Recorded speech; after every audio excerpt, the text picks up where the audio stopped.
seriously though, we've heard a lot about extremism recently, a nastier, harsher atmosphere everywhere, more abuse and bother boy behavior, less friendliness and tolerance and respect for opponents. All right, but what we never hear about extremism is its advantages. Well, the biggest advantage of extremism is that it makes you feel good, because it provides you with enemies. Let me explain. The great thing about having enemies is that you can pretend that all the badness in the whole world is in your enemies and all the goodness in the whole world is in you. Attractive, isn't it?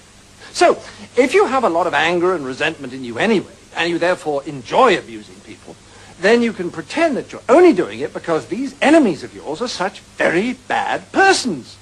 And that if it wasn't for them, you'd actually be good-natured and courteous and rational all the time. So, if you want to feel good, become an extremist. Okay, now you have a choice. If you join the hard left, they'll give you their list of authorized enemies. Almost all kinds of authority, especially the police, the city, Americans, judges, multinational corporations, public schools, furriers, newspaper owners, fox hunters, generals, class traitors, and, of course, moderates. Or, if you'd rather be an extremist on the hard right, no problem, fine, you still get a lovely list of enemies, only they're different ones.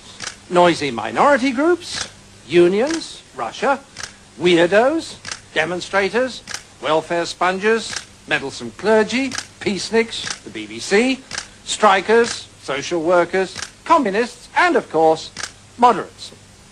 And upstart actors. Now, once you're armed with one of these super lists of enemies, you can be as nasty as you like and yet feel your behaviors morally justified. So you can strut around abusing people and telling them you could eat them for breakfast and still think of yourself as a champion of the truth, a fighter for the greater good, and not the rather sad paranoid schizoid that you really are.